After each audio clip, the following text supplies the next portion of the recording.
Telangana forensic science ల్యాబొరేటరీలో మంటపల్లిలోని forensic science lab లో అగ్ని ప్రమాదం, నాపల్లిలోని FSL లో అగ్ని ప్రమాదంపై పలు అనుమానాలు వ్యక్తమవుతున్నాయి. ఫోరెన్సిక్ ల్యాబ్ ఏదైతే తగలబడ్డది అని వార్త వచ్చిందో ఖచ్చితంగా ఆ రోజు ఓటుకు నోటు దొంగతనంలో తాను అడ్డంగా దొరికిపోయిన కేసు ఏదైతే ఉందో ఆ కేసులోని ఆధారాలన్నీ భద్రపరచబడ్డ ఫోరెన్సిక్ ల్యాబొరేటరీని రేవంత్ రెడ్డే తగలబెట్టించిండు అని రాష్ట్రంలోని ప్రతి ఒక్కరూ ఇవాళ భావిస్తా ఉన్నారు. ఎందుకంటే ఒక నేరస్తుడే ఇవాళ ముఖ్యమంత్రి అయినాడు. తానే స్వయంగా కుట్రబన్ని మనందరం మున్సిపల్ ఎన్నికల్లో బిజీగా ఉన్నప్పుడు ఈ కుట్రకు పాల్పడి మొత్తానికి ఆధారాలన్నీ లేకుండా శాశ్వతంగా ఈ కేసులోంచి బయటపడేందుకు ఒక పన్నాగం బనినట్టుగా మేమందరం కూడా అనుమానిస్తా ఉన్నాం.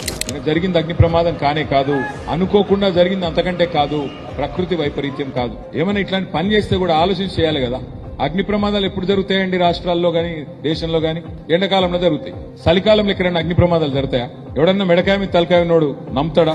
ఈ దొంగకు దొరికిపోవడం ఒక స్పెషాలిటీ రేవంత్ రెడ్డి అనే దొంగకు. అందుకే ఈ చలికాలంలో జరిగిన అగ్ని ప్రమాదం చేయించబడ్డ ప్రమాదంగానే ప్రజలు భావిస్తా ఉన్నారు. ఒక పకడ్బందీ ప్రణాళికతో రేవంత్ రెడ్డి అనే నేరగాడు క్రిమినల్ తన క్రిమినల్ మనస్తత్వంతో ఆధారాలను మాయం చేయడానికి ఫోరెన్సిక్ ల్యాబ్ ను తగలబెట్టించినాడు అని మేము రాష్ట్ర ప్రజలతో పాటు మేము కూడా భావిస్తా ఉన్నాము.